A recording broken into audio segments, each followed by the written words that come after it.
Buenos días, ¿qué tal? ¿Cómo les va? Algunos datos para volver a la economía que por ahí la dejamos de lado en los últimos días y es fundamental. ¿Cómo logró este equilibrio fiscal Milei? Es importante porque entonces podemos ver si lo puede mantener o no. Es decir, si su plan, el que lo mantiene con poder, es sustentable. A ver, de cada 100 pesos de superávit primario que consiguió el mes pasado, 44 pesos lo pusieron los jubilados. 44 pesos lo pusieron los jubilados. Y la fórmula actual tiene un rezago, pero después lo equilibra. Es decir, en unos meses esa plata ya el Estado no la va a poder descontar. 22 pesos de los 100 de superávit primario, de cada 100, 22 pesos lo pusieron los consumidores, nosotros, con subsidios que ya no tenemos. Otros 12 puntos lo pusieron los trabajadores estatales, que no tuvieron aumento. Ahora bien, hay una parte muy importante, la más importante de todas, que la puso Camesa, la empresa por la que llegan los subsidios a las empresas eléctricas. Ese dinero, si no se lo entregan, es decir, si cada mes quieren hacer lo mismo, bueno, pronto nos quedamos sin electricidad. Es decir, es insustentable.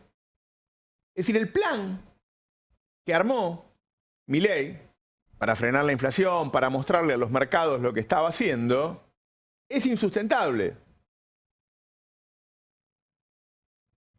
Cuando se conozca la recaudación de febrero, vamos a saber que al hacer semejante ajuste, fue tal la recesión, que cayó la recaudación. Entonces hubo menos gasto, pero también menos recaudación. Lo único que le queda es volver a hacer otro ajuste, y por eso lo estamos viendo estos días, robarle la plata a las provincias. Ahora, pasó algo muy fuerte que se conoció ayer, y es que la inflación, que venía bajando, de a poco, pero venía bajando, la última semana rebotó y volvió a dispararse, pegó otro salto.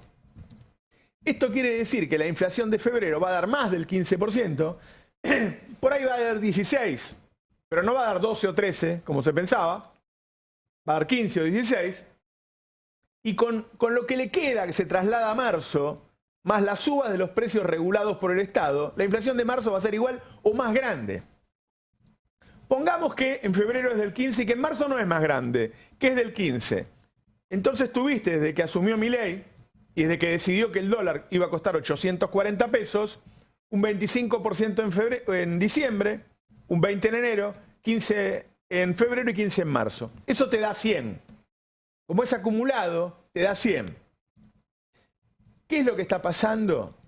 Entre las cerealeras y los productores agropecuarios dicen, bueno, ese dólar a 8.40 lo tiene que subir un 100% porque hubo un 100% de inflación.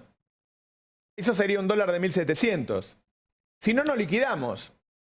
O si nos da un dólar, en vez de 1.700, de 1.400, liquidamos menos. Entonces no va a tener dólares.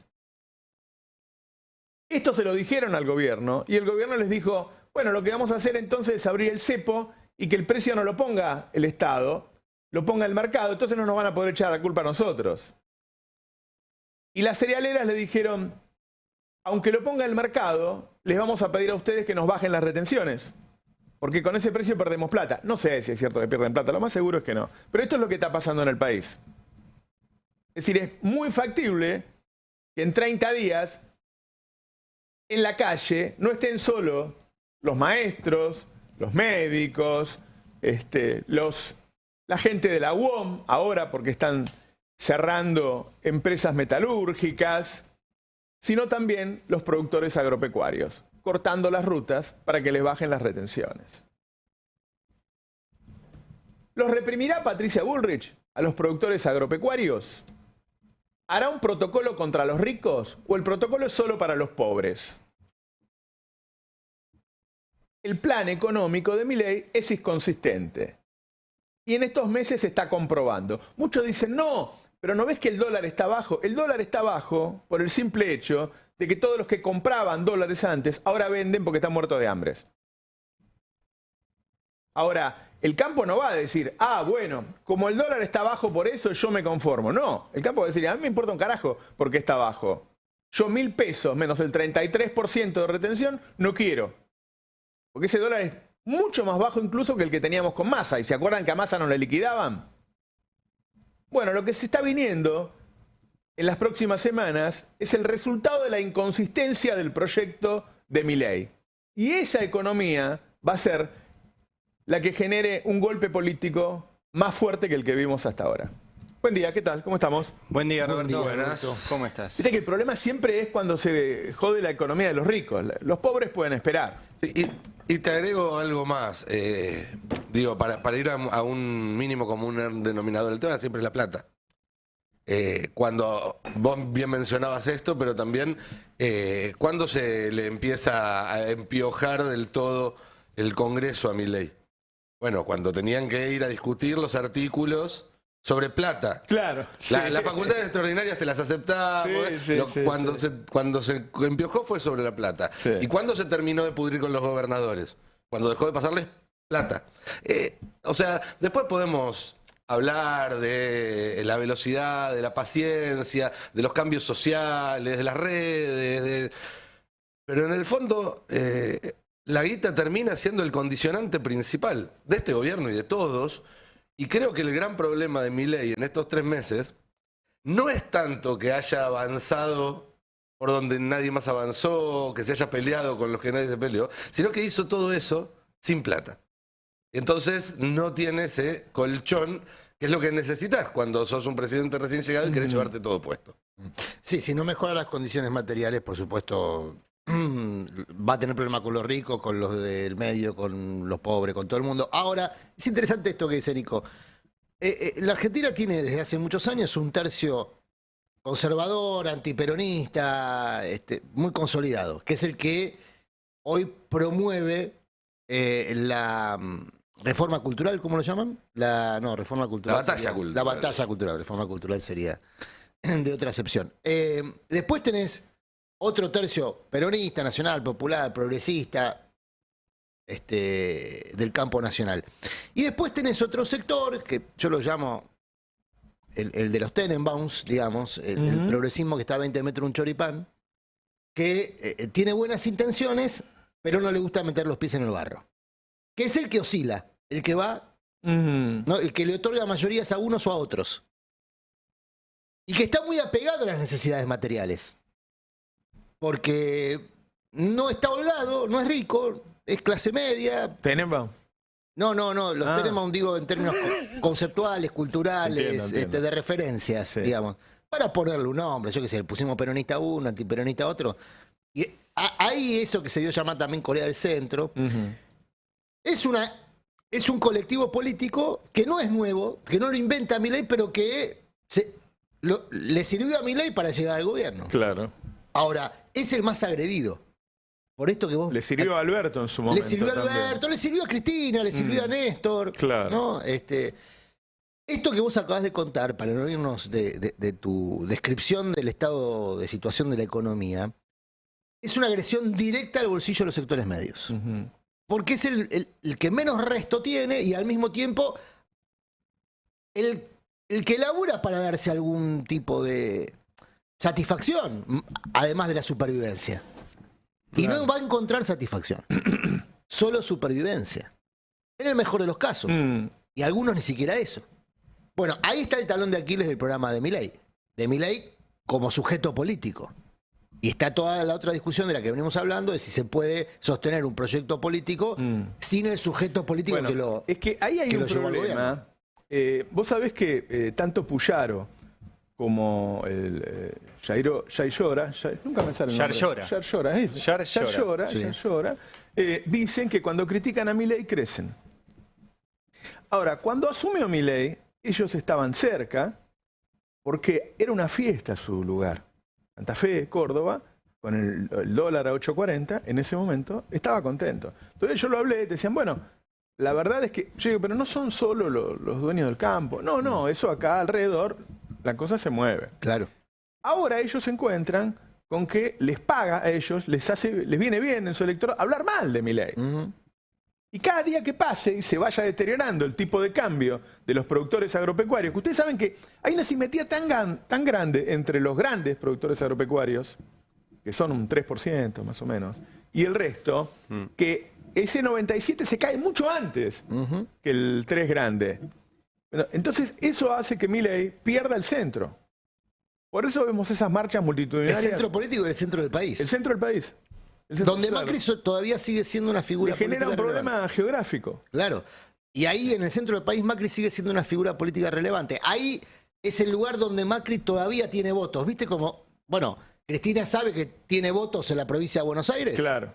Bueno, Macri sabe que todavía tiene votos en el centro del país. Hay una gran pregunta Nadie que... sabe exactamente cuántos, porque ninguno de los dos se ha presentado a elecciones recientemente, pero los dos intuyen que tienen votos en distintos distritos. Hay una pregunta, no sé cómo lo ven ustedes, que es ¿qué voto se le cae primero a Milei? ¿No? Milei sacó un 56% compuesto por su 30 propio, ¿no? De las PASO. Claro, el 30 y el- conservador antiperonista. todo. No, el 30 propio Sí, sí. y el 26 de Patricia Bullrich.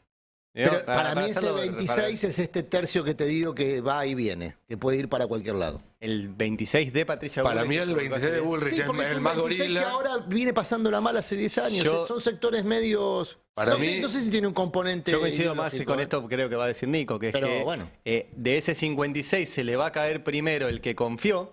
Hubo mucha gente que confió, pues ya lo hemos dicho muchas veces. El propio, decís vos, se le va a caer. El propio. O sea, ese 30 propio de primera vuelta, que fue un 30% de votos de gente harta de 8 años de mierda, por resumirlo en un tuit. Sí. Bueno, van... No diga esas cosas que después hay gente que se enoja. Van 3 meses, van 8 años y 3 meses de mierda, pero en estos 3 meses hizo mucho más mierda que en los 8 años anteriores. Sí. O sea, entonces creo que se les va a caer, creo que se les van a caer antes ese 30% que el 26%, que es más grande, 30 que 26. Dentro de ese 30%, probablemente hay una parte que sea parte del electorado gorila histórico, pero es cierto que ese mayormente votó al PRO en la primera vuelta y luego en el balotaje recién se inclinó por Milei, y yo tiendo a creer, igual que Ari, que le va a durar más a Milei ese apoyo que el original. De hecho, esta semana se conoció ya una encuesta que muestra que el apoyo de Milei está cayendo principalmente entre jóvenes y jubilados. Es decir, esos sectores más desencantados, si se quiere, que además son los que menos herramientas tienen para hacer, son los que no tienen paritarias, son los que menos herramientas tienen para hacerle frente Ayer lo a estuve los escuchando a aumentos. Melconian hablar de esto, pero también me decía el Tano, y yo no lo vi, me lo está recomendando el Tano, que hay un economista en La Nación Más que habló también sobre por qué el dólar baja. Etcétera. Sí, Dale. el dólar sobre todo, porque hoy todo el mundo está preguntando por qué baja tanto el dólar. Estamos hablando de que la inflación en febrero sería en torno al 15%. Bueno, el dólar no para de bajar. De hecho, cayó 15%. Es un fenómeno, mientras que los precios suben en torno al 15%, el dólar baja 15%. El dólar blue, ¿no? El blue, el MEP y el contado con Todo, liquidación, sí. todos los paralelos. Se ¿Por achicó la qué? brecha, de hecho. La brecha cayó a menos de 30%. Llegó a los niveles de principio de enero. Bueno, ¿cuáles son las razones? Una es la caída del consumo. Así como vemos que la inflación se está desacelerando porque nadie compra, entonces no hay mucho margen para aumentar precios, lo mismo pasa con el dólar. La gente no tenemos pesos para comprar divisas, entonces cae el consumo de dólares, la compra de dólares. Es más, hay algunos que están vendiendo dólares para afrontar gastos. Otro tema es el famoso inflacionario, que es que nuestros ingresos no suben a la par Ok. que los precios, entonces Se menos poder entiende. adquisitivo, lo mismo. Seca de la plaza de pesos, ¿qué significa? Es lo que está haciendo el Banco Central, retirando pesos del mercado. Por ejemplo, con el Bopreal. Claro, que ayuda a desarmar las LELIX. Desde ya. Y bueno, después lo que tenemos es que también es más caro importar, porque está el impuesto país que aumentó de 17,5%. Entonces hay menos incentivos también para comprar dólares y estoquearse. Así que básicamente, en conclusión, lo que está haciendo que el dólar no suba tanto, en parte es política monetaria de sacar pesos de circulación, que es lo que hace el Banco Central, y otra parte es, bueno, la recesión hace en esta instancia que se compren menos dólares y eso haga que la cotización no suba tanto. Con qué cara de enojo la miraba el pelado, ¿no? Qué cosa. Claro, no es una baja benigna, es una baja... No, y lo que vos decís respecto a que, y lo que estaba contando Ari, a Milei se le empieza a demandar, bueno, naturalmente por los agredidos de las mayorías populares, por la carestía de la vida, pero también se lo empieza a demandar por derecha. aquellos que le exigen que implemente, por ejemplo, la reforma laboral. Ayer pasó un dato, algo muy significativo. La Sociedad Rural, la CAME y Coninagro se presentaron a la Corte Suprema como amicus curiae, amigos del tribunal, en el caso que tiene que resolver la Corte respecto a la suspensión de la reforma laboral incluida en el decreto. Es decir, vos tenés ahí corporaciones que se presentan a correr a Milei por derecha, apoyarlo a Milei, Es digamos. impresionante eso, pero no hace falta. Bueno, O parece que sí, no sé. la Corte debe resolver la cautelar. Claro. Hoy tiene reunión la Corte. Se presentaron ayer Sociedad Rural, Coninagro y CAME, Sí. que le van a pedir a la Corte que saquen la reforma, que habiliten la reforma laboral del DNU. Que Eso adelanto, hoy la Corte no va a resolver nada. bueno, Perdón que... eso es correrlo por derecha también a Milei, porque Claro. es un apoyo, pero al mismo tiempo dice a Milei, mirá que si no sacás esto, no nos está sirviendo. No nos está resolviendo lo que hay un nosotros queremos, economista del que es la establishment, precarización laboral, ¿no? Del establishment, digo, el que habla por boca, ¿no? Roca habla por boca de él, digo, los grandes empresarios. Es que Melconian, en el tape 29, hace una crítica sobre la performance de estos primeros 2 meses. Creo que hubo una innecesaria suba del tipo de cambio y una postergación en otros precios que había que subir, y creo, y no voy a hacer, por favor, ni populismo ni demagogia, vengo diciendo que un país que tiene 7 millones de informales sin sindicatos, que en promedio de los últimos 5 años tiene la mitad del poder adquisitivo y un conjunto de jubilados que cualquiera de la fórmula, acá no distingo entre gobiernos, los tiró al bombo. Entonces yo te diría, falta una pata heterodoxa, falta corregir un conjunto de precios relativos. ¿Cuáles? Bueno, por ejemplo, todos los vinculados a lo tarifario. Está bueno que diga una pata heterodoxa, que quiere decir que falta un Kicillof, falta, no sé. Viene de presidir la Fundación Mediterránea, Sí. ¿no? Que es el think tank neoliberal por antonomasia de la Argentina. Claro, pero a ver, los economistas que tienen consultoras acompañan a los gobiernos los primeros 2 años, como los medios de comunicación Sí. más grandes. Y después, cuando si ven que anda mal, se empiezan a alejar. Entre otras cosas porque tienen contratos con los gobiernos. ¿Sí? Les conviene andar bien con el ministro de Economía y qué sé yo. Y este muchacho en el segundo mes está diciendo, y hubo otra después en donde directamente habla de la recesión, habla del nivel de actividad, que es el 30, el que sigue. Hace falta de dotar a todo el equipo y a lo que se está tratando de implementar de dosis de confianza, porque por el momento lo que el presidente generó fue esperanza. ¿Por qué? Bueno, porque apareció una persona que dice, por lo menos vamos a terminar con todo esto. Cosas que el día de hoy siguen aflorando. Entonces, eso genera. Ahora, en algún momento hay que ir dotando al pan y cebolla de algo más. Porque hasta las parejas más enamoradas se aburren del pan y cebolla, del contigo pan y cebolla. Entonces, ese es un tema a mirar. El tema de los precios relativos es un tema a mirar. El tema de la tasa de inflación es un tema a mirar. Y no hay que tenerle miedo a las cuestiones. Las cuestiones de consenso no son que te entregaste. No son. Y las cuestiones heterodoxas no es que dejaste de pensar en libre mercado. Pero bueno, yo veo que ahí le tengo un poco de temor al nivel de actividad. La forma en que lo dice, bueno, le tengo un poco de temor al nivel de actividad, está diciendo, tengo un poco de miedo de que esto termine en una recesión de 10 puntos. Y 10 puntos fue 2002, ¿no? Claro. O sea, 10 puntos fue la pandemia. crisis de 2001, también fue la pandemia. La caída del mes pasado fue peor. Ya nos comimos toda la recuperación de la pandemia. Nos comimos como país, digo. Claro. Toda la recuperación de la pandemia. Claro. Estamos en niveles peores que la pandemia. Y hay algo raro, yo veía la nota que hizo Ariel Jalad sobre una persona que tiene cáncer, hablaste con el marido, ¿no? Hablamos con el marido, cuento por las dudas, ella no podía hablar de tan débil que está. Esa fue lo primero que nos dijo.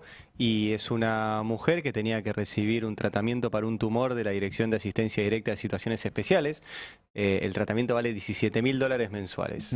Y el 12 de diciembre tenía que recibir su dosis y no se la dieron y desde entonces no la recibe. Lo que pasó es que el tumor creció. O sea, Claro. cualquiera de estos tratamientos, si no es sostenido, el tumor crece. No tiene ninguna respuesta. Y fue muy impactante la charla que tuvimos con el marido, porque además yo le dije, bueno, ¿tenés una cuenta en el banco? Viste que a veces abren cuentas para... Dijo, no vamos a abrir ninguna cuenta porque con la solución es colectivo, no hay solución. Oh. Y lo que necesitamos es que esto se difunda y que vuelva al Estado. Lo cual a mí me vuelve a quebrar un poco, porque ¿qué no harías vos por salvar a tu mujer? Sí, Cualquier cosa. claro. Bueno, el tipo dijo, no quiero que me manden un peso, quiero que todos le insistamos al Estado para que se enteren de esto. De hecho, hoy recién me mandaba Fabián Waldman, se ve que es el único periodista que va a las conferencias de la mañana del vocero, pues le preguntó al vocero presidencial sobre esto. Ajá. Y el vocero presidencial le contestó que no está al tanto de que haya personas que hayan perdido los medicamentos. Digo, Nosotros ya es un nivel sacamos de... varias personas. Yo había Sí, sacado sí. una en las primeras semanas. Es un nivel de crueldad planificada. Ujú. Yo no lo había visto. Crueldad es la palabra. Ayer Francos habló de esto, pero sin ningún problema, ¿no? Lo tenemos. Licuadora, qué sé yo, no hay ningún problema. Hay un clamor que no por previsible, porque la recesión es parte del remedio, no cabe la menor duda que a esta altura la recesión y la licuación son partes del trago amargo del remedio. Motosierra y licuadora. La paralización de la actividad económica le preocupa a muchos. Claro, la caída del argentinos. consumo, la contracara. Sí, caída del consumo. Lo que se está viendo, General Motors, que va a estar parada hasta mediados de marzo, Asindar, digamos. ¿Cómo monitorea el gobierno esto? No sé, ya sé que no es su área específica, pero como dice Luis, usted conoce bastante de economía. No, el gobierno lo planteó con toda claridad, ¿no? Que esto era el camino duro que había que transitar. No se pasa de una situación como la recibida a una situación de desarrollo, crecimiento económico de un día para otro. Hay que pasar por un ajuste de la economía, que es el que se está transitando. Ahora, si uno quiere transitar ese ajuste con la medida de siempre, entonces no se corta la inflación y seguimos con la misma historia que queremos terminar. Y el presidente en esto ha sido muy claro y tiene mucha voluntad para llevarlo adelante. Sí. Bueno, lo que está diciendo Francos y los operadores de la Nación Más es que hace falta que se muera gente de cáncer para bajar la inflación. ¿Sí? Sí, pues el nivel de crueldad es absoluto. Repito, le quitan los medicamentos. Ayer echaron a más de 160 personas de la ANDIS, de la Agencia Nacional de Discapacidad, incluso personas con discapacidad, y nos decían que incluso una embarazada. Eso te quería comentar recién cuando decía lo de crueldad. Porque después de lo que sucedió en los primeros días de esta semana con el tuit de Milei sobre esto de ponerlo al gobernador de Chubut como una persona con discapacidad y demás, que la respuesta sea echar gente de la Agencia Nacional de Discapacidad, Claro. es realmente meter el dedo en la llaga. Pero es crueldad planificada, es crueldad planificada, que me parece peor, o sea, Claro. porque hay una racionalidad sobre esa crueldad. Y Franco, que es, aparte es economista, o sea, forma parte del grupo de consejo económico que tiene Milei, y aparte son amigos de hace muchos años, y el propio Milei lo ratificó de manera bastante vehemente, acaba de hacer una justificación muy llamativa, que es que el plan es estabilidad por inanición. Es la paz de los cementerios. Es estabilidad, o sea, el plan de estabilización del que mucho se habla, ¿viste? En los ámbitos económicos, es la inanición. Digo, es Es importante la de- aclarar que Total. hay una alternativa Y eso muy es, clara, ¿quiénes se van a morir? que es que la digamos, paguen ¿no? los ricos. Digo, como acaba de hacer Claro, esa Lula. sería la otra Claro, opción. no es que no hay alternativa. No, que no, claro, y bueno, claro. Roberto, No, qué sé yo. o como si está no haciendo, alcanza, ¿viste? hoy justo arranqué el programa con eso, perdón la autorreferencia, pero lo está haciendo Kicillof acá enfrente. Claro. O sea, Kicillof, que hoy lo van a putear por todos lados en los medios, lo que hizo fue, vamos a buscar plata donde hay, que es en 254 empresas, a las cuales les pide no un impuesto extra, Se está pidiendo Un que adelanto del adelanten impuesto. un Que impuesto. guarda, vamos a aclararlo bien eso además. Con tanta inflación, los impuestos se licúan también. Claro. Entonces, pedir un adelanto es decir, che, macho, si vos me das la plata después, a mí se me licúa, dámela ahora. ¿Puedo contar una cosa respecto a esto? Vos sos de la zona. Yo, de tanto en tanto, ahora no puedo tanto por el tema del dedo, pero me gustaría remar. Y salgo a remar por el Sarmiento, por el Luján, por el Delta del Tigre.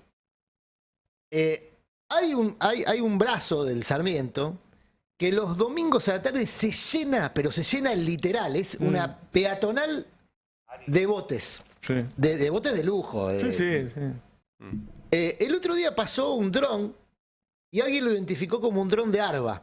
Ajá. Entonces, desde los botes de lujo donde estaban de fiesta, es un bote pegado a otro. Es una cosa Sí. muy impresionante. No paso yo con el Llamarle remo. botes le baja el precio igual. Sí, pero son veleritos yates, son- y claro. yates y qué sé yo. Bueno, no paso yo con el remo, ¿eh? Sí. Están muy pegados, hay un montón. Sí. Puedes ir manoteando cosas.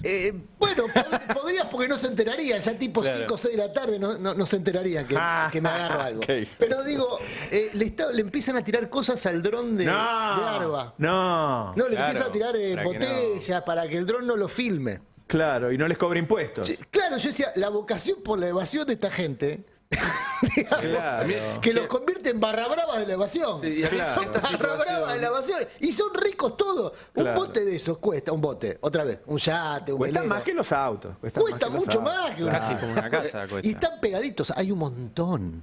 Hay un montón. Los mismos, como hay un montón de casas gigantescas en Cariló, hay 11.000 casas de más de $1 millón de argentinos en Punta del Este. Claro. Por eso. Y la señora no recibe el medicamento, entonces no es Porque que... ahí Entonces, hay plata, ¿eh? Por eso no es que no hay mentira que plata. no hay plata. No, hay no, plata, pero hay una decisión política que está basada, además, en un arraigado pensamiento ideológico. ¿Se acuerdan ustedes, durante el gobierno de Macri, quién fue el que había sido, que creían que podían tener un celular, cambiar el celular e irse de vacaciones todos González los años? Fraga. González Fraga. Se le fraga.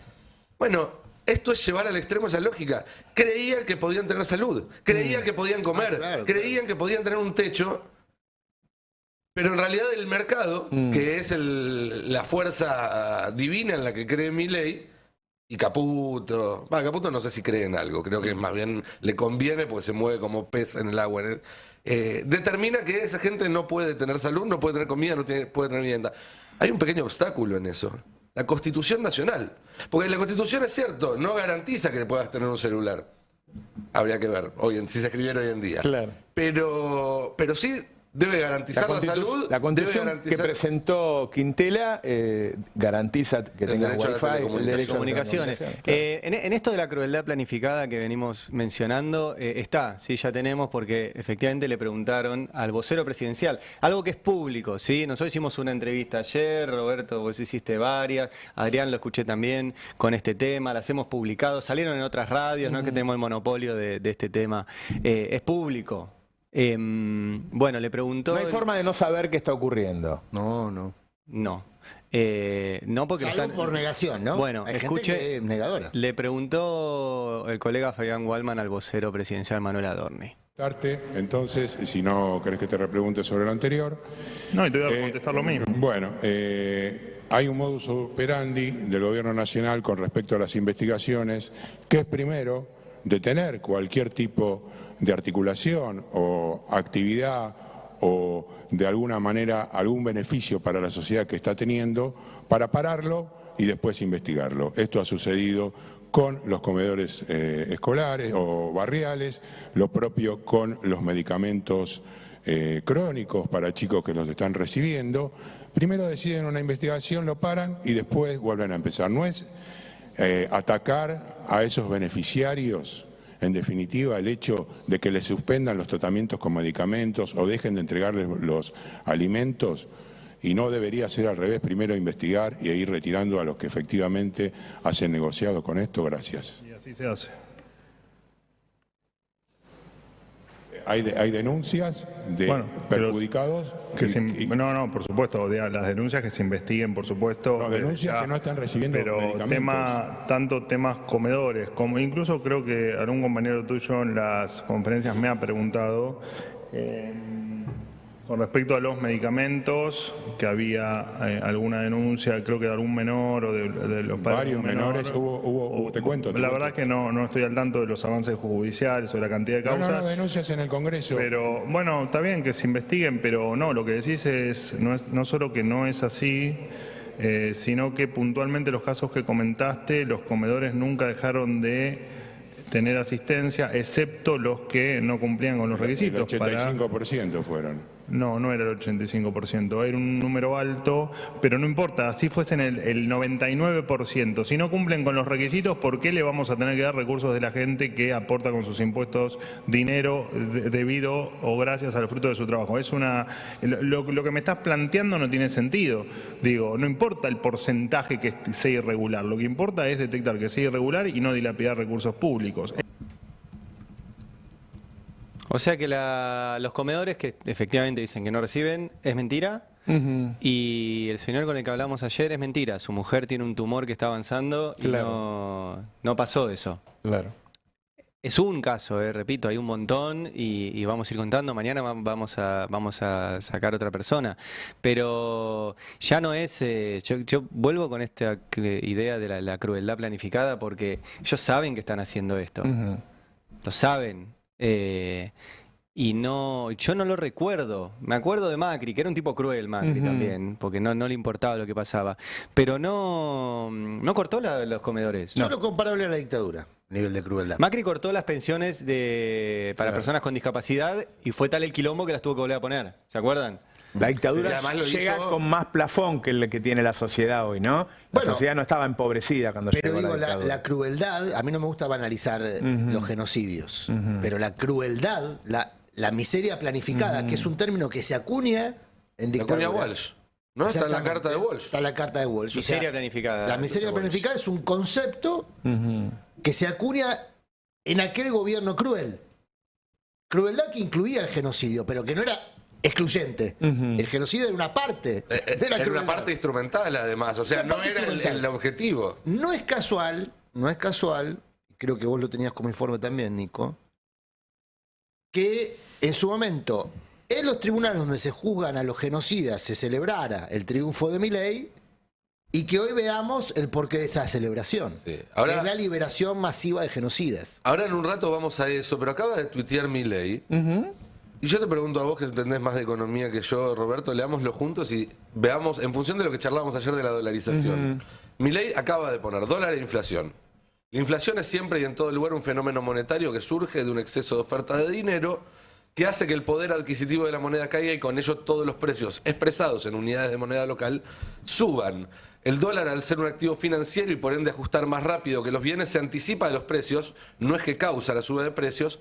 Utilizando este marco analítico, les propongo mirar lo que está pasando con los agregados monetarios en términos nominales, reales y de Producto Interno Bruto. Si no erran la matemática, verán la luz al final del camino y entenderán qué pone tan nerviosa a la casta. Yo, con mis conocimientos limitados, acá está diciendo que va a dolarizar.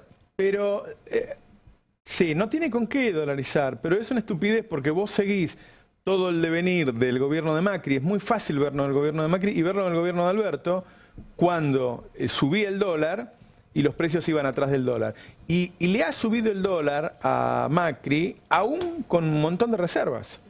Le ha subido el dólar. Es decir, que no es que vos te quedaste sin reservas. No, cuando sube el dólar, y en Argentina sube el dólar, además, porque hay muchas empresas que exigen una cantidad de ganancia en dólares. Es decir, las cadenas de supermercado, por ejemplo, cada gerente de una sucursal tiene que dar, ponele, $100.000 por mes.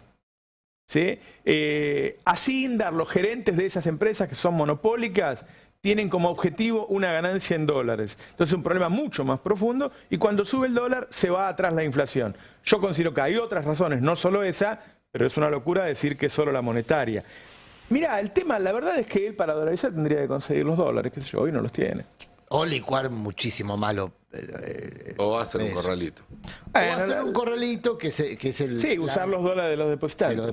Igual, yo creo que de acá a la semana que viene si esto sigue en esta dinámica de rumor, de run, cada vez va a quedar menos. Sí, y mi pregunta también va a que Hay que ayer... seguir con Claro, la gente se los va a llevar. Hay que seguir con Ayer atención la cuenta monetaria de... Ayer Milei recibió a los 37 diputados de su bloque, y para contarles un poco del 1M y demás, y entre lo que les dijo, que no fue mucho, fue que al final del discurso va a haber una sorpresita. Insisto, yo no digo que vaya a suceder la dolarización el viernes a la noche, porque como dice Roberto, sería algo en estas condiciones que obligaría un corralito, él mismo lo desmintió y demás. Pero el rumor que circuló a partir del tuit de antes de ayer, por lo que pude averiguar, tenía, digamos, un correlato más allá de ese tuit, digamos, era un plan que se estaba discutiendo en ciertos ámbitos de gobierno, y Milei pareciera estar alimentando una expectativa de algo que no sé si será eso u otra cosa, que agarremos, no, porque es un tipo que no tiene parámetros. Hagamos esta consideración. ¿A Techín le sirve o le gusta la dolarización?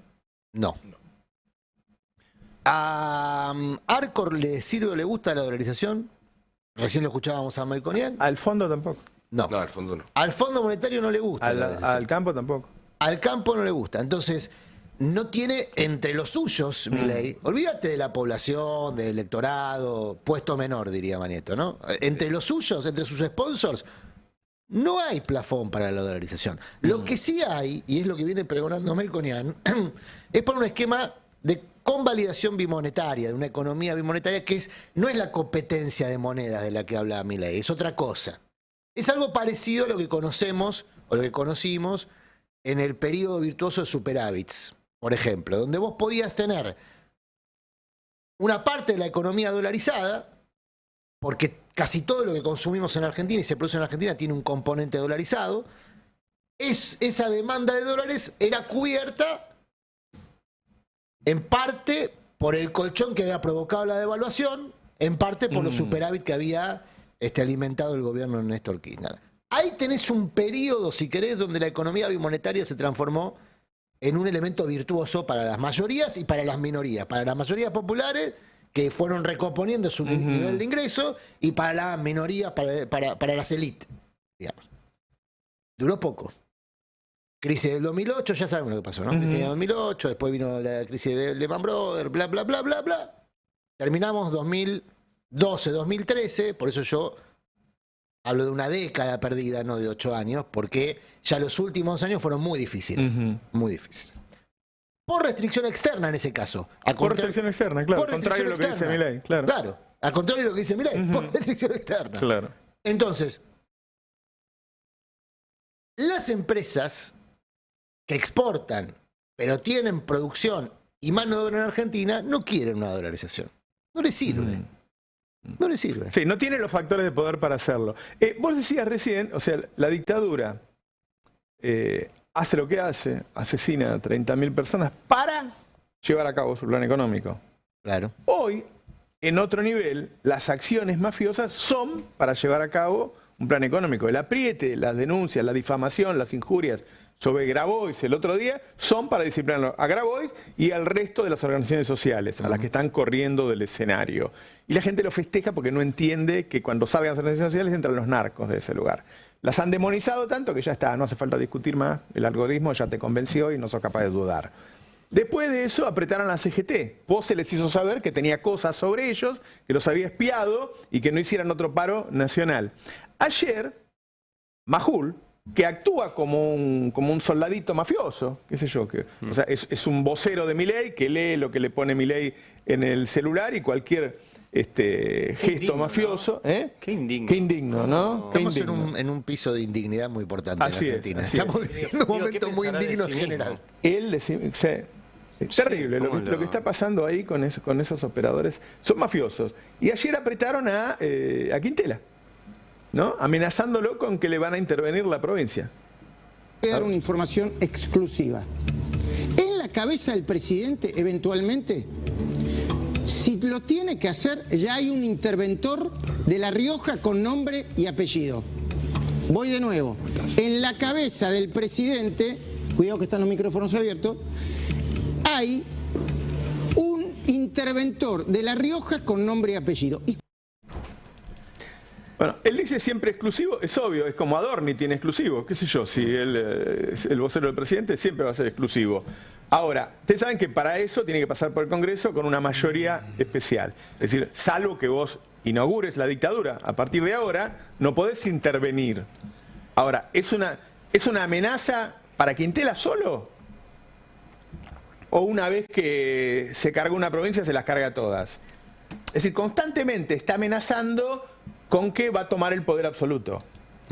Es una amenaza para todos. Obviamente al que más le debe doler es al gobierno que acaba de ser refrendado por el voto popular de los riojanos. Es un mensaje interno también. Es un mensaje interno a Martín Menem, que es el apellido que tiene. En realidad el apellido que tiene en mente es Menem. El nombre puede ser Martín, puede ser Lule, pero claramente ese es lo que está pensando. Y justamente esta información Milei se la hace llegar a Majul poco después de que almorzara con Cristian Ritondo, que sabemos que es el que aspira al lugar que tienen hoy los Menem en la Cámara de Diputados, que es la presidencia de la Cámara. Es decir, ahí hay un mensaje a dos bandas.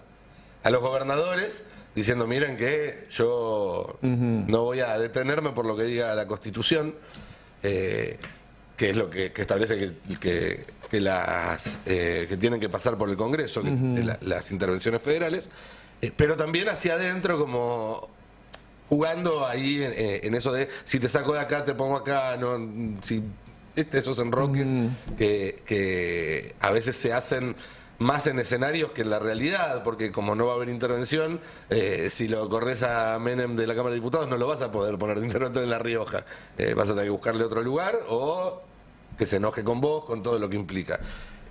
Pero claramente ahí Milei está jugando, haciendo política. Para los que piensan que su estilo de ir siempre para adelante es apolítico. No, es profundamente político. Es una decisión política que tiene que ver con la batalla cultural que él quiere dar. Lo charlábamos en la semana y más tarde seguramente en el programa lo podemos discutir un rato más, Roberto, pero cuando Milei ordena que no se dicten conciliaciones obligatorias, porque quiere que se hagan los paros para que la sociedad se enoje con los sindicalistas. Cuando Milei le decide cambiar las reglas de una ceremonia bicentenaria como la asamblea de comienzo de año, la asamblea legislativa, la apertura de sesiones ordinarias, todas esas movidas son movidas que tienen que ver con dar una batalla cultural que es yo contra todo el resto del mundo. La rebeldía es de derecha. Y que la rebeldía es de derecha, pero además hacer que la gente se enoje con los otros y por lo tanto le condone a él las cosas que hace. Y me parece que esto de La Rioja tiene que ver con eso, digamos. Con ponerse él siempre más allá de las reglas. Más allá. Es un caso de populismo de manual. Claro. Es un caso de populismo de manual. Claro. Bueno, esto va a apurar. Digo, sacar a Quintela de La Rioja es sacar toda una línea de los últimos años que no fue solo Quintela, que son los que hicieron las fábricas estatales de comestibles, de medicina, de bioingeniería, un montón de cosas. La constitución de Quintela, en donde garantiza como derecho humano el agua, pero también la conectividad.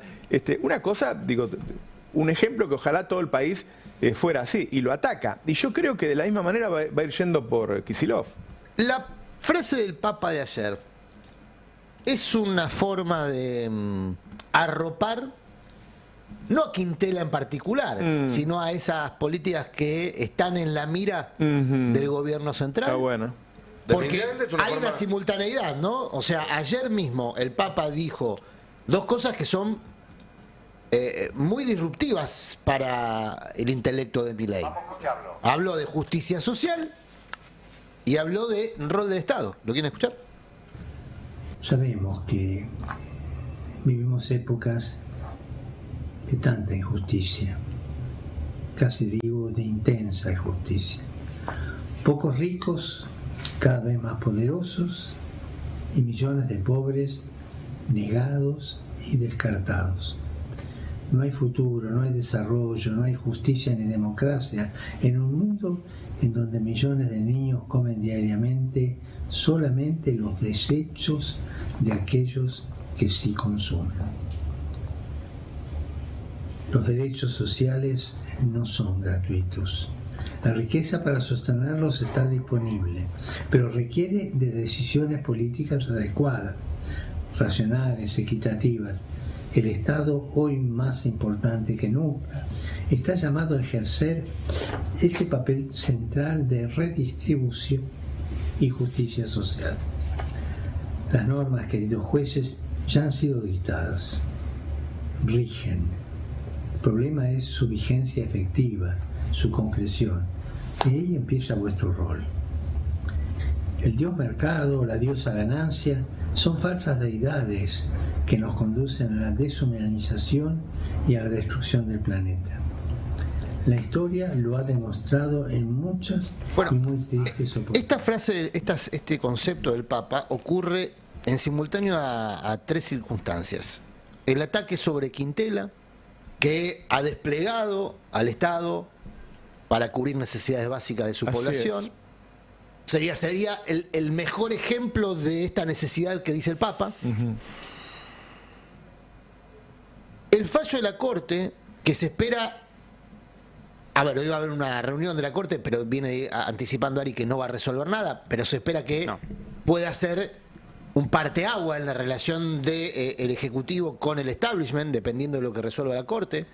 Pero la Corte no resuelve por sí, ni por su saber y entender, resuelve por lo que le indica. No resolver nada es resolver algo. No resolver nada es dejar abierta la instancia de negociación, que es lo que hoy pretende el establishment. Y dejar en vigencia el decreto. Dejar en vigencia el decreto parcialmente, por ejemplo, lo de la reforma laboral no, pero dejar parcialmente el decreto y mantener la instancia de negociación. Hoy el establishment quiere seguir negociando con el Ejecutivo. Si la Corte resuelve, se cierra por lo menos la instancia abierta de negociación.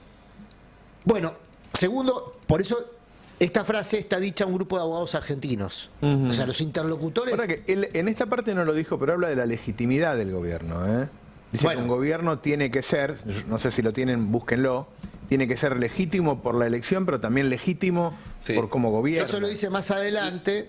Y cierro con esto, pues dije tres. Dije, contexto, Corte tiene que resolver y ahí le dice a la Corte, las leyes están, háganse cargo. No pateen la pelota afuera, las leyes están, háganlas cumplir como corresponde, como dice la ley, no en función de lo que dicen los ricos, por eso lo asocia al poder de los ricos. El segundo es el caso de Quintela. Y el tercer elemento, y no quiero menospreciar las capacidades espirituales e intelectuales del Papa, pero también hay discusión de guita.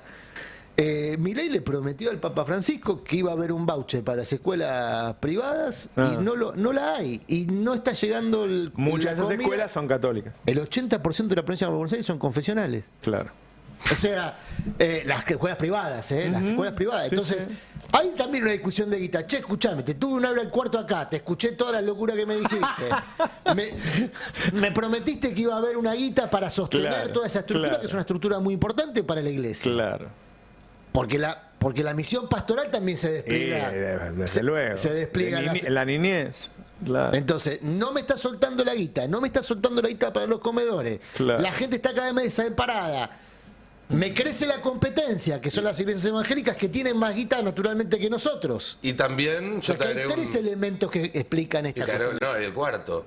Bueno, hace menos de 2 semanas Milei pasó por el Vaticano, se reunió con el Papa y salió a contar que el Papa estaba muy de acuerdo con su plan económico. Claro. Esto antes que nada es una desmentida de Milei. Claro. De la forma más contundente que puede ser un Papa, porque sabemos que los papas no entran a la dialéctica, al debate. No lo desmiente, lo reprende, como le dice. Le dicen, y es mentira lo que dijiste. Quiero sumar un dato porque es muy importante y no quiero olvidarme. Cuando hablamos de la falta de medicamentos oncológicos, acá en Twitter, Gustavo Wolfen me dice: Roberto Navarro, buen día Roberto, estaba escuchando lo de los medicamentos oncológicos y te cuento que mi hija está con tratamiento oncológico y hace 21 días tenía una quimio y no llegó la medicación. Se la prestó otro paciente y el viernes pasado tenía otra y tampoco le llegó. No está llegando la medicación oncológica a una niña. Y están haciendo esto los pacientes, se prestan entre ellos hasta que en un momento no tienen nadie para nada. Claro, pero ayer nos contaba que incluso, ahí por ahí si hay un médico escuchando o conocen más, incluso es un problema porque hay que ver, nos contaba que por ejemplo les dicen, bueno, me quedó este resto del tratamiento en algún lado, pero es tan finito el tema de los tratamientos oncológicos que hay que ver la trazabilidad de ese medicamento, a ver si te sirve, a ver si estuvo bien mantenido, etcétera. Y acá se van a morir. O sea, se van a morir. El caso de ayer estaba en una etapa 4. Hay 5. Y el vocero presidencial hoy, al único periodista que le pregunta, le dice que no está en tema. Que no está en tema. Tenía una cosa. A la falta de producción de medicamentos está ocurriendo otra cosa, lo viene contando nuestro compañero Werner Pertot, que tiene también una hija en tratamiento hace mucho tiempo. Sí. El tratamiento lo está siguiendo con una empresa de medicina prepaga y la empresa de medicina prepaga, a partir de la liberalización de las empresas de medicina prepaga, le está poniendo tantos requisitos para continuar con el tratamiento que se lo está volviendo prohibitivo. Claro. Es una nena también, tiene un tratamiento que ya lleva más de un año. Es decir, que la liberalización de las empresas de medicina prepaga agrava el problema. Sí. De paso, Lo profundiza. le agradezco, recién me escribieron desde el Frente de Abogados Populares que vieron la nota de ayer y que se ofrecen a hacerles un amparo gratuitamente a esta familia y a las familias que estén en esta situación. Así que si hay alguien también escuchando, comuníquese con el Frente de Abogados Populares. Empieza a ver estas muestras de solidaridad. Pero de vuelta, yo me quedo con la frase de este hombre ayer que me dijo: yo no quiero ninguna solución individual. Bueno, es que No esa es la sirve. gran diferencia Y está en juego la vida de su mujer, y dijo: no me sirve que me lo resuelvan a mí, esto tiene que volver a resolverlo el Estado. Esa es la gran diferencia entre el Estado asumiendo su rol, que obviamente tiene una expansión mucho mayor que la que puede tener cualquier ONG, y el modelo que se busca aplicar de solidaridad individual, que es un modelo que en los 90 también hemos visto, ¿no? Brotaban en las empresas el concepto de responsabilidad social empresaria, ¿recuerdan? Ese concepto que era, bueno, el sector privado también tiene su apartado sensible, pero claro, eso es para soluciones individuales que por supuesto, por definición, no son colectivas, ¿no? Y profundiza la lógica de los juegos del hambre. El sálvese quien pueda. El que tiene acceso a esa solución individual se salvará. El que no tiene acceso, o porque vive en un lugar alejado, o porque no tiene acceso a los medios de comunicación, Contactos, sí, eso. no tiene contactos. Dice a Dorni que la hija de este señor se va a morir. Si no le mandan, lo arrobé. Espero que el vocero presidencial se fije el caso y le manden la quimio para que la hija de Gustavo Wolfen salve su vida, porque el cáncer te mata.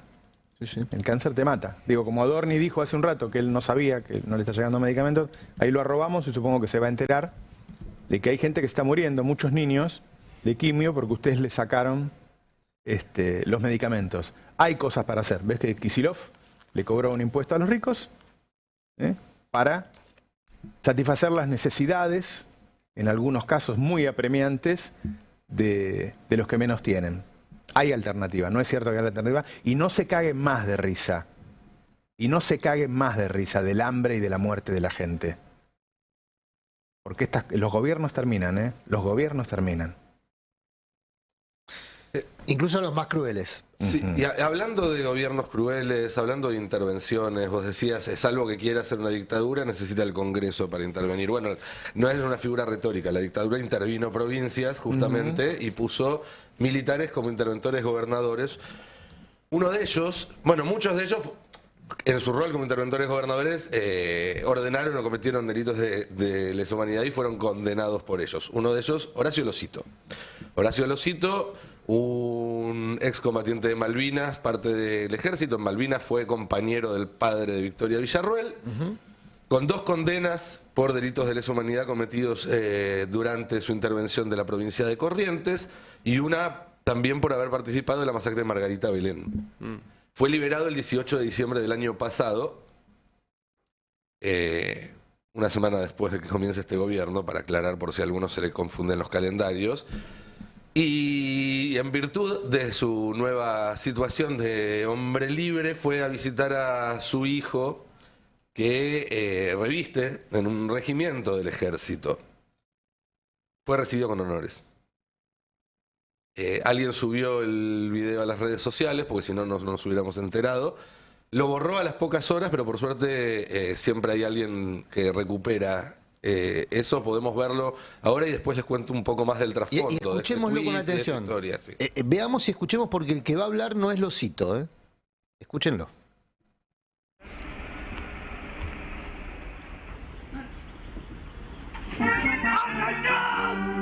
Regimiento de Infantería de Monte 30, un veterano de guerra de Malvinas, ha ingresado al regimiento.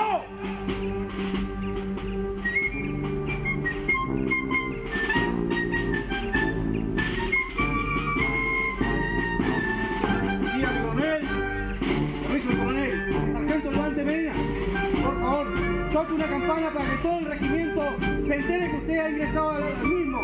Y una segunda vez por nuestros héroes que quedaron en Malvinas.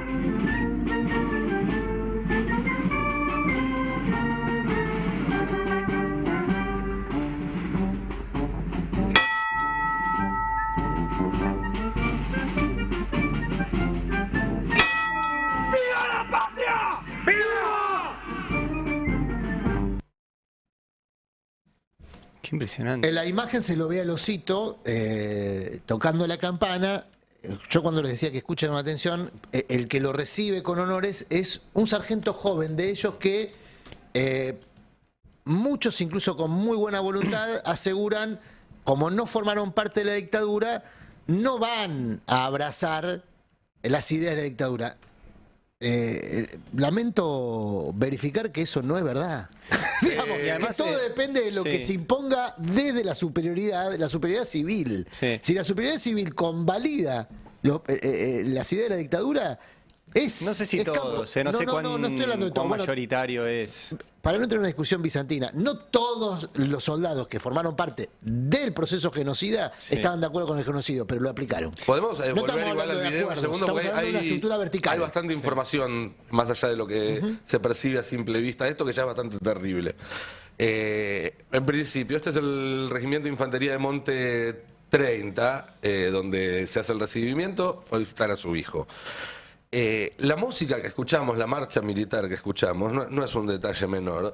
Es una marcha militar que tiene su origen en la Guerra Civil Yankee. Se llama When Johnny Comes Marching Home, es decir, cuando Johnny vuelve marchando a casa.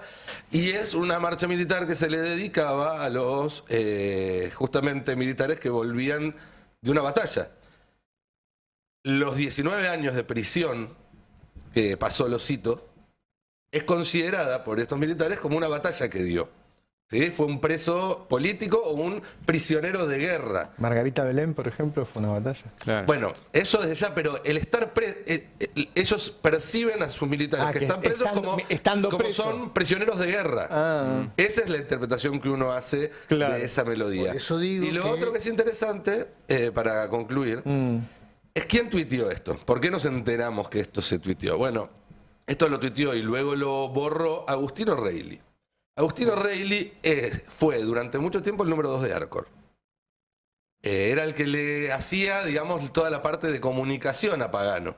De hecho, durante el tiempo que trabajaron juntos fue cuando Pagano surgió como uno de los líderes ante la opinión pública del empresariado argentino. Pagani, perdón, sí. Que luego fue funcionario de Vidal, número 2 de La Torre, de Joaquín de la Torre, durante el gobierno bonaerense de Vidal, y ahora es un ferviente militante de Victoria Villarroel. Para entender más o menos de dónde viene. Y además de una familia que tiene un peso muy importante en la iglesia argentina, la familia O'Reilly. Un familiar de él es Jorge O'Reilly, que fue el padrino político de Sergio Massa, el desarrollador inmobiliario de Tigre, y la persona por la cual Massa está peleado con el Papa hasta el día de hoy. Hay un detalle más, y con esto ya te dejo, Adri. Victoria Villarroel sugirió el nombre de Jorge O'Reilly como embajador ante el Vaticano cuando empezó este gobierno, cosa que obviamente al Papa no le gustó nada. Y esa chispa entre el Papa y Victoria Villarroel facilitó que el Papa le tendiera, digamos, una mano a Milei en ese contrapeso político desde el Vaticano. Un detalle. Cuando yo enfatizo la idea de que no se puede esperar que por generación espontánea, es decir, por el solo hecho de haber nacido en democracia, alguien se vuelve naturalmente democrático, y menos en una estructura que es vertical y donde la relación prusiana de poder es fundamental. Lo importante es que hace la superioridad con estas cosas. Durante muchos años había un consenso democrático respecto a la tolerancia cero. Cualquier uniformado que tuviese una expresión compatible con la reivindicación del genocidio, hoy ya no es así. No solamente quedaba excluido de la carrera militar, depende el tiempo y el periodo y el ministerio con más o menos severidad, pero quedaba excluido. Si cualquier soldado sabía que se hacía una expresión como la que acabamos de ver, se iba. Quedaba excluido de la carrera militar. Claro. Por lo menos no iba a ascender. Bueno, esto queda. Bueno, hay algo que hoy probablemente estén especulando con el ascenso haciéndolo. Claro. Hay algo que hicieron Este es un cambio de que es época un muy llamado de significativo, atención. O sea, cuando van a poner el jefe de las Fuerzas Armadas, eligieron a alguien que tenía mucho menor grado que otros. Cuando vos elegís a alguien de menor grado, los otros se tienen que retirar.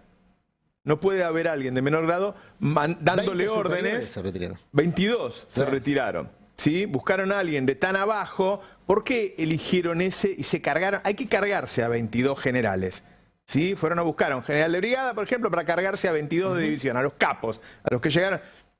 Bueno, lo que a mí me dicen es que fueron a buscar uno que aceptaría que las Fuerzas Armadas tuvieran algún rol tal cual en la seguridad interna. Yo me puedo sumar una cosa, por charlas. Digo, no crean que esto no tiene que ver con la política y la economía. No, o sea, la forma en que vos llevás a cabo un plan económico en donde matás de hambre a la gente y la matás de cáncer es con una situación muy opresiva de parte del Estado. Totalmente el Estado vinculado. puede llegar a necesitar en un momento para esa opresión a los militares. Sí, yo igual sumo algo. En una estructura grande como son las Fuerzas Armadas, seguro hay alguno que esté dispuesto a esto que vos estás diciendo. Por lo que yo converso con gente que trabajó mucho en el Ministerio de Defensa, no es por dos cuestiones. Primero porque ya hay una generación formada en democracia. Yo no coincido con lo que dice Adrián, porque es distinto estar nacido y criado que haber nacido y criado en otras circunstancias. Pero más allá de eso, por una cuestión práctica. Ya vieron que fueron los únicos que pagaron. En la Argentina hoy tenemos la relación de condenados militares contra condenados empresarios por delitos de lesa humanidad es de 1000 a 1. De 1000 a 1. Hay un solo empresario que además se bajó la condena. Entonces el argumento es que por generación espontánea los militares no se plegarían en una situación de represión. No es generación espontánea. ¿Y por qué? Hubo un área, no es generación espontánea, hubo un área de derechos humanos, hubo un trabajo ahí, hubo ya lo sé. ¿Y entonces? Los que están ahora pasaron por ahí y de vuelta, incluso por una cuestión práctica, ya saben que son utilizados y no se llevan nada. ¿Todos después. lo saben? Sí, lo saben. No lo saben porque los que fueron presos, de hecho, están recibiendo un tipo que estuvo preso. Y quiero una sola cosita quiero sumar para... Eso te voy a decir, la prueba que acabamos de ver desmiente. Es irregular, deberían ser sancionados porque además fue dado de baja. Yo la verdad no tengo información sobre qué piensan los milicos. Lo que me parece es que si la sociedad cambió su tolerancia hacia esos discursos, si la sociedad empieza a abrirle la puerta de nuevo, si hay una cantidad de jóvenes que no vivieron la dictadura y entonces no les molesta el discurso negacionista, ¿está aislado de la sociedad la comunidad militar o también está cambiando como cambió la sociedad y empieza a ver las cosas de otra manera? Yo creo que es más peligroso la policía que las Fuerzas Armadas en esta época. Yo no lo sé, sinceramente no tengo información sobre las Fuerzas Armadas. Para mí peligrosos son ambos. Porque hay una cuestión de territorialidad. Las policías tienen territorialidad y tienen contacto directo con las situaciones de la vida cotidiana. Las Fuerzas Armadas no, excepto en tragedias como fue la pandemia. Y ahí tuvieron un gran rol. Del país. Bueno, los golpes en Latinoamérica fueron por policía, gendarmería, prefectura en los últimos años. Eso cambió. La Escuela de las Américas, en la cual se formó... La verdad, de todas maneras, no es muy relevante con qué lo hacen, ¿no? Si con armas cortas o armas largas. Digo, si los tipos se convierten en un gobierno opresivo... Yo creo que el viernes... va a haber una definición muy grande de... Porque si vos maltratás en su casa a los legisladores, o los linguneás, o los insultás, y qué sé yo, bueno, llega un momento en que ese Congreso no tiene ningún sentido. Vos gobernás por decreto, y a los tipos los cagás a puteadas y los demonizás cada vez más. Yo lo que digo, y con esto cierro la idea, el episodio que acabamos de ver, si no es sancionado, estimula... coincido, sí, esto, tiene que ser sancionado. Yo tengo para mí que esto no se va a sancionar porque esto se está estimulando desde la jefatura jerárquica. Y en una estructura jerárquica están quienes tienen pensamiento propio, son los menos en general, en las estructuras jerárquicas verticales y prusianas, como ocurre con las Fuerzas Armadas, y algunas fuerzas de seguridad, la Policía Federal, por ejemplo, tiene la misma estructura vertical y prusiana. La Policía Bonaerense no es una banda, son bandas, ¿no? Ayer mismo detuvieron una banda de policía que estaban relacionados con narcos en Villa Gesell. O sea, la Policía Bonaerense tiene otra lógica, funciona con la lógica de bandas territorializadas, no se reparten territorio. Pero las estructuras prusianas responden a lo que hace la jefatura. Si la jefatura, que yo tengo para mí, esto no se va a sancionar porque está impulsado por la jefatura. Y la jefatura hoy es Petri, el ministro de Defensa, y es Villarroel, a quien nosotros le venimos contando todas las semanas, desde el 11 de diciembre, sus reuniones y paseos por cuarteles. Villarroel, cada vez que va a los cuarteles, es ella misma un mensaje. Porque Villarroel es exégeta de la dictadura, lo escribió en libros, se reunía con Videla, y el señor Losito, al que acabamos de ver, el genocida de Losito, al que acabamos de ver, es amigo íntimo del padre de Villarroel. De hecho, entonces, nada de todo esto podría ocurrir si no tiene, desde el punto de vista jerárquico, un impulso, no un visto bueno. Y además, bueno, por ahí nos vamos mucho de tema, pero para historizar un poco, los militares en Malvinas, y lo dicen los propios militares en el informe Rattenbach, que les recomiendo, ustedes se acordarán, pero por ahí los más jóvenes no saben lo que fue el informe Rattenbach. Rattenbach era un teniente coronel del ejército que le pidieron que haga un informe sobre cómo había sido la actuación de los militares de carrera y de los colimbas en Malvinas. Y el tipo que era militar llega a la conclusión, el informe es público, lo pueden buscar, que la actuación de los militares de carrera fue pésima y que la guerra casi se gana gracias a la actuación de los colimbas, que eran torturados por los militares de carrera, causa que la Corte Suprema que se reúne hoy tampoco va a darle bola. El padre Villarroel es uno de los acusados. El padre Villarroel es uno de los acusados de torturar colimbas. Losito también. Eran unas Fuerzas Armadas, y está conectado con lo que dice Roberto, formadas para la represión interna, o sea, podían hacer una batalla, como ellos lo llamaban, en la masacre de Margarita Belén, pero cuando tenían que ir a combatir una guerra real, no tenían idea cómo hacerlo, pues solo se formaban para reprimir a su propio pueblo. Es muy impactante, y digo, para historizar también esta situación. Para volver entonces al presente, mientras esto que contaba Nico ocurría en estos días en el Regimiento de Infantería de Monte 30, ayer Villarroel y Petri se mostraron juntos en un evento, cosa que no venía ocurriendo hace tiempo. Mira. Esto fue en el Palacio San Martín, ahí están nuestros villanos favoritos, Villarroel, la vicepresidenta de la Nación, Petri y Diana Mondino, que es la anfitriona. Esto se dio en ocasión del aniversario de la instauración del territorio antártico nacional, ¿no? ¿A Mondino la llevaron por oposición? No, Mondino era la anfitriona porque esto ocurrió en el Palacio San Martín. ¿Por qué es importante esto? Porque en su discurso Villarroel, que cada vez que va a un acto es la figura de máxima representación, entonces es la que cierra los actos, es la que habla, naturalmente es la vicepresidenta, se reivindicó una vez más como hija de excombatiente, situación que cada vez que está en un ámbito castrense ella menciona, porque genera lo que veíamos recién cuando se lo presentaba a Losito, ¿no? Como un excombatiente. O sea, le dan una pátina de heroísmo a aquello que es un criminal, digamos, ¿no? Un genocida. Y atención, porque en esta imagen, en esta secuencia, ahora estamos viendo la imagen de Villarroel con Petri Mondino, en esta secuencia, Villarroel está reunido con militares que están en territorio antártico, que fue el primer lugar que visitó Milei. ¿Recuerdan que la primera visita de Milei es a territorio antártico? Bueno, el telar de la abundancia que está trazando Villarroel para sí, ¿no? Y el telar de la abundancia lo digo a propósito porque es una estafa. Entonces, el telar de la abundancia que está tejiendo Villarroel para sí involucra no solamente actores militares, no solamente gobernadores, ya se reunió con 11 gobernadores, sino que el próximo paso es la Patagonia. De hecho, tenía previsto ir este fin de semana, no sé si lo va a hacer, a Comodoro Rivadavia, lo cual es toda una provocación en el marco del conflicto que tiene Ignacio Torres y los gobernadores patagónicos con el gobierno de Milei. Ahora, no está todavía, no se bajó la visita, está anunciada la visita de Villarroel a Comodoro Rivadavia. En Comodoro Rivadavia, una base de la Armada, bueno, iba a visitar una base de la Armada. Hay un aniversario, no sé cuál, no importa, el calendario está lleno de aniversarios.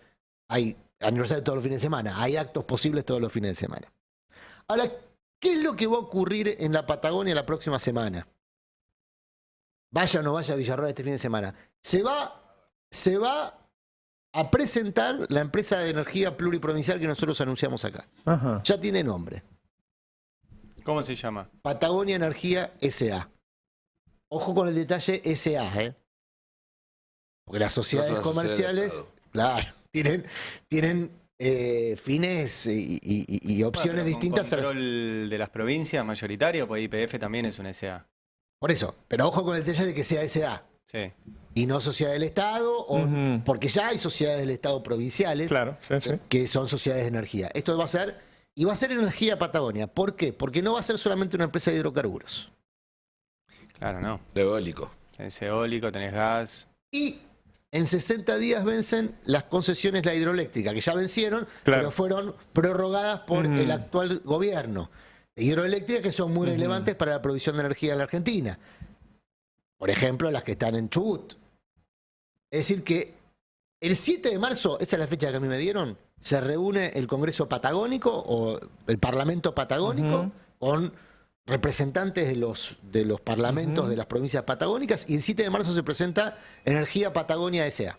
Y ya, perdón, Patagonia Energía ya S.A. no separado del Poder Ejecutivo, sino con una aliada en el Poder Ejecutivo, que es la vicepresidenta. ¿Será Villarroel la madrina?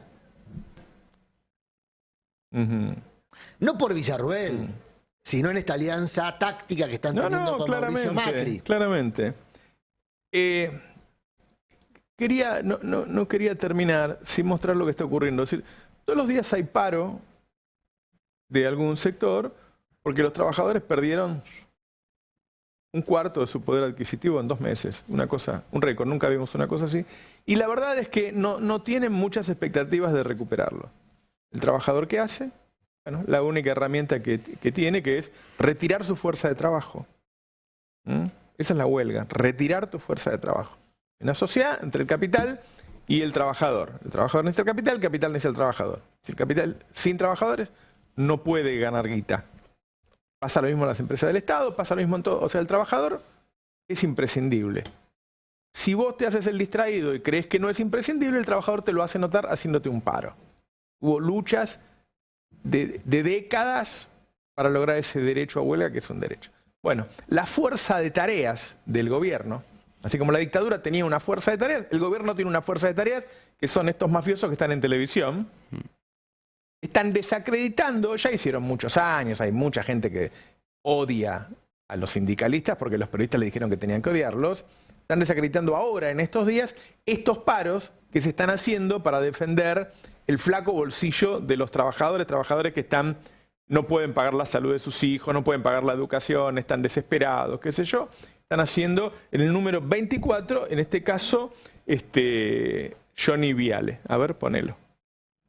Sí, como decías vos, segundo paro docente en una semana y pico, con lo cual, bienvenido a la Argentina Pablo Moyano, Hugo Moyano, Roberto Baradel. ¿Dónde estaban estos años, no? Pero bueno, bienvenidos, acá estamos, ¿no? Bien, el partido político al que pertenecen se le tiene una consideración especial. Pero claro, se dice así, están haciendo lo mejor que pueden. Sí. Es lo heredado del gobierno anterior, Alberto hace lo que puede. Después, si Alberto no hace lo que puede, mejor me callo la boca para no boicotear. ¿Sabes lo que queda demostrado, Diego? Que no son sindicalistas. Esto corre por mi cuenta. No son sindicalistas. Es una unidad básica del PJ. La CGT, SUTEBA, UDA, el señor Romero, que es más dialoguista que Baradel. Que aparezcan cada 4 años cuando no gobierna el kirchnerismo o el peronismo, para mí es una demostración objetiva de que no son sindicalistas, sino militantes políticos disfrazados de sindicalistas. Yo te quiero... ¿Qué va a hacer? Eso que dice Viale es, como diría Milei, es una falacia in mafiosius, ¿no? Es falacia de mafioso. A ver, al mismo tiempo dicen que los chicos no aprenden porque siempre hay huelga. Y a los 3 minutos dicen, hace 4 años que no había huelga. Porque al peronismo no le hacen huelga. Entonces, una cosa o la otra. Después, ¿por qué al peronismo no le hacen huelga? Bueno, porque paga mejores sueldos a los maestros. Se la agarran con Baradel, provincia de Buenos Aires. Bueno, porque Axel Kicillof hizo que el poder adquisitivo de los maestros se recuperara en buena parte durante su gobierno. ¿Cómo le iban a hacer huelga si el tipo te está recuperando lo que perdiste con Macri? Por eso no le hacían huelga. Ahora le explican a la gente, dicen, bueno, sí, cuando gobierna el peronismo no le hacen huelga, y cuando gobierna la derecha, si le hacen huelga quiere decir que son peronistas. No, le hacen huelga porque esto te bajan los sueldos y los otros te lo suben. Ahora, además no me da con el hecho que digan que, y no son los únicos que dicen que los chicos están mal porque hay mucha huelga, si en los últimos 4 años no hubo huelga, lo está diciendo. Tenés que tener un cucurucho puesto en la frente para verlo a este muchacho, ¿no? Es muy fuerte. O sea, están atentando contra el derecho a huelga, que es lo único que puede hacer que los trabajadores no sigan perdiendo. Porque ellos van a apretar hasta que te conviertas en un esclavo. Hasta que vayas a trabajar 12 horas por día, caminando si no podés pagar el colectivo, no puedas consumir medicamentos, comas una vez por día y destruyas la educación de sus hijos. Ellos van a seguir porque no tienen límite. Te van a esclavizar. Entonces, lo único que queda es la protesta. Bueno, esa es la reforma laboral. Milei lo dijo, creo que ese audio podríamos pasarlo todos los días, cuando le preguntan, los tres chiflados, le preguntan por la reforma laboral en la no sé cuál entrevista, pues ya da todos los días, sí. Y él dice, con los salarios que hay hoy la reforma laboral ya está hecha. Claro. Dice, Claro. porque, y lo dice Milei, dice, no la necesito, porque el trabajador va a aceptar cualquier cosa, y si no tengo una fila, y de vuelta, vino que Marx pasó de moda, me lo escribió Marx hace 2 siglos, o sea, hay un ejército de reserva que va a ir a buscar ese laburo en cualquier condición, porque lo necesita, digo, El porque tema no llega es que a morfar. ellos aprietan tanto que cualquiera se sube después a eso, y hay gente que perdió el rumbo en los últimos años, que también habla de reforma laboral. ¿A vos te parece que con la inferioridad de fuerza que tiene hoy el peronismo se pueda sentar a negociar una reforma laboral? Con estos tipos atacándote, tiene que estar a 2 millones de kilómetros la reforma laboral de los trabajadores. Porque además ellos la necesitan para dolarizar. Porque una vez que dolaricen, el país va a empezar a ser poco competitivo. Porque la productividad de Estados Unidos sube mucho más rápido que la nuestra. Entonces van a necesitar seguir bajando salarios todo el tiempo, todos los años, para que esa productividad que pierden en términos de inversión, de tecnología, la ganen bajando salarios. Entonces sería una locura hacer una reforma laboral ahora. Una cosa respecto a esto. No es casual que uno de los primeros programas que se eliminó en la gestión Milei fue el programa Registradas. Ese programa que impulsaba el blanqueo, el registro de trabajadores y trabajadoras de casas particulares, que es, junto al sector agropecuario, el sector laboral más informal, o más informalizado en realidad. Bueno, asociado a esto está todo el tema, esta versión que surgió, y esto es muy importante, respecto a que los trabajadores y trabajadoras que hayan ingresado a la jubilación por moratoria pasarían a cobrar un plan social, el equivalente a un plan social, y dejarían de ser considerados jubilados. Esto es muy importante, fue un rumor que ayer fue desmentido por el gobierno. Que no se puede. Bueno, no se puede. No se puede, pero hay un principio de progresividad. Yo no soy abogado, pero ya a esta altura hay un principio de progresividad en el derecho de que no puedes ir para atrás. Eso es ir para atrás. ¿Qué es lo que sí puede hacer el gobierno? ¿Y qué es lo que genera confusión respecto a que los trabajadores y trabajadoras que están en moratoria, los jubilados y jubiladas que ingresaron a la jubilación o que ingresen a la jubilación por moratoria, reciban un plan social? Que no, obviamente, por el principio de progresividad no se puede hacer en términos legales, pero lo que sí puede hacer el Ejecutivo, por impulso del decreto, es fijar la remuneración a través de la PUAM, que no está desarticulada. No. La PUAM fue un invento de Macri para generar jubilados de segunda. Entonces, lo hacía con los nuevos jubilados. Lo hacía con los nuevos jubilados. Acá está hablando de los que ya están. De los que ingresaron por moratoria. Perfectamente, si se deroga... Que deben ser la mitad. Sí, no tengo el número, son millones de trabajadores, de jubilados. ¿Qué pasa? La jubilación es un derecho. El derecho previsional tiene una ley específica y una remuneración asociada a esa legislación. La PUAM tiene algún rasgo discrecional mayor, pero también tiene un sistema. Bueno, si se deroga la fórmula, que es lo que se pretende hacer desde el gobierno, y al mismo tiempo... Que podría ser un anuncio de Milei el viernes. Exactamente, por eso estoy yendo hacia ahí. Ojo con eso, porque ese es un anuncio a los mercados, a decir, flaco, ¿sabes qué? Querías 5 puntos, acá están, te lo saco todo a los jubilados y listo, ya está.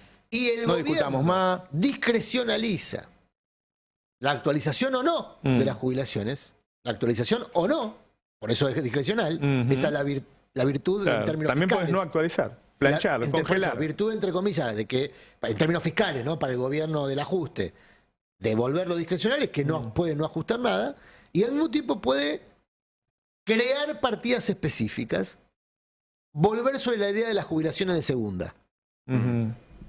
Y entonces lo que se pagaría no sería un plan social, sino el equivalente a un plan social. No se olviden que acaba de desengancharse el potencial.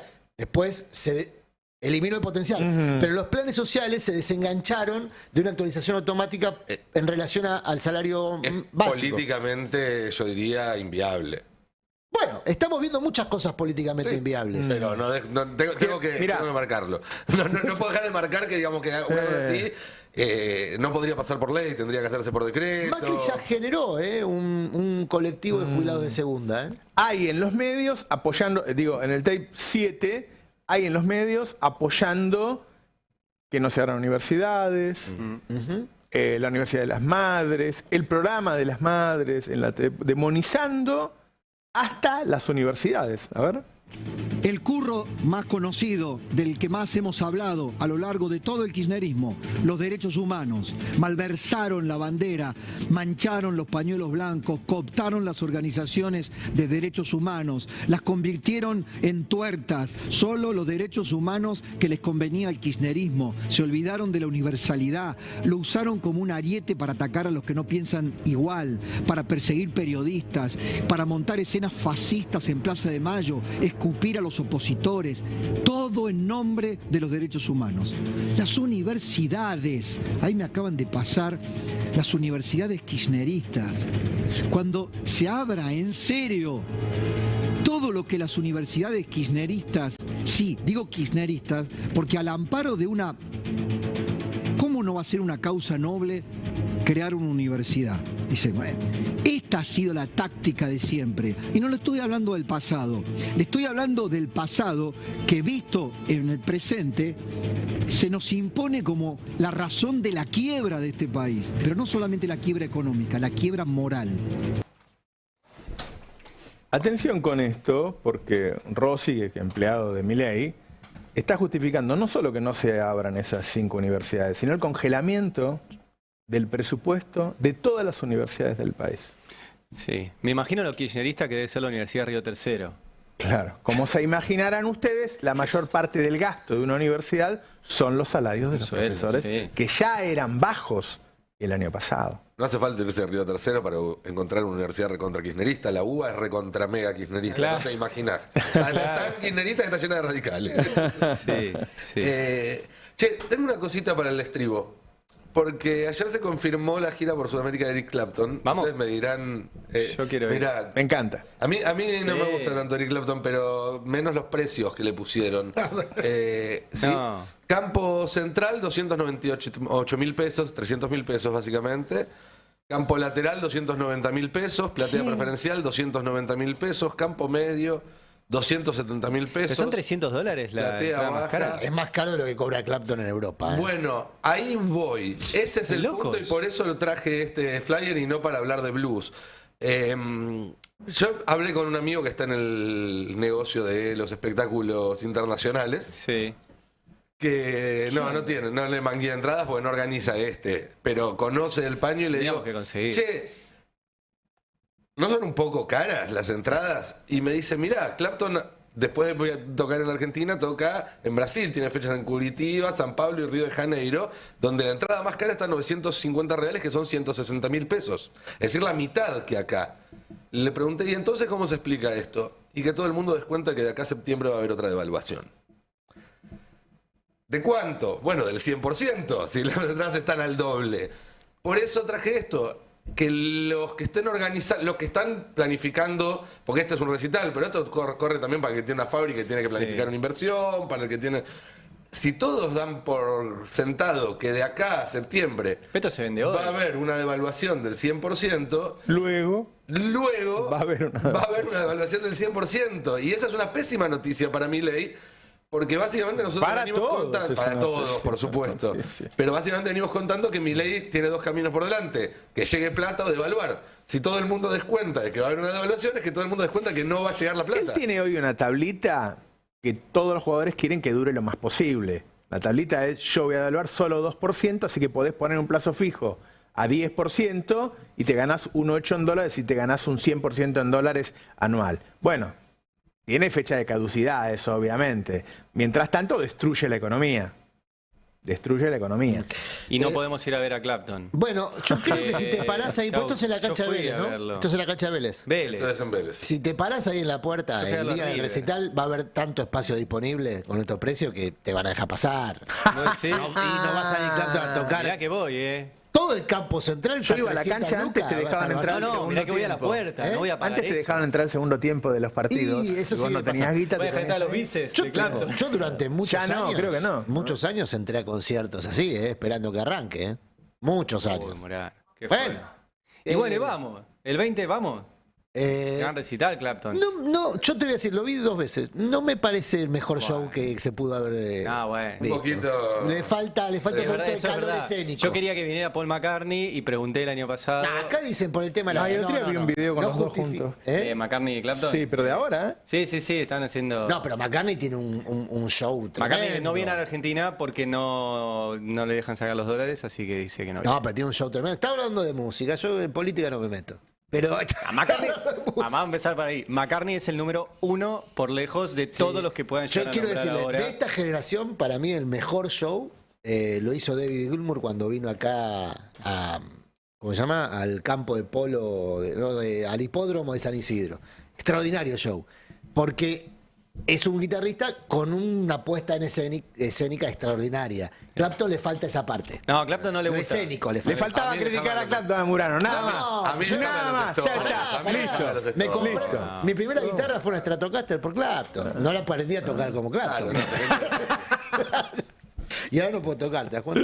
Bueno. O sea, a ver, para los políticos, empresarios, jurisconsultos, dañados por la palabra de Murano, ¿Qué? Sí. ahora entienden que no es, Es con personal. todos. Es con todos. Sí, hasta con Clapton. Viste, me dicen, che, Murano, dice, ¿vos lo mandás? Sí, ojalá. Hablando de curro, la sorpresa que se van a pegar todos estos comunicadores que hablan de curros todo el tiempo, cuando se enteren los curros que están existiendo ahora en el Banco Nación entre papá Tiliar e hijo Tiliar. Eso lo vi, sí. Extraordinario. ¿Tiliar y Tiliarcito? ¿Cómo? ¿Tiliar y Tiliarcito? No, unos curros. Terrible. se van Damos a 5 sorprender. minutos más y sabés, ¿no? No, se van a sorprender, Se van a sorprender. Pero dentro de 2 o 3 años, viste que le llega con delay la sorpresa.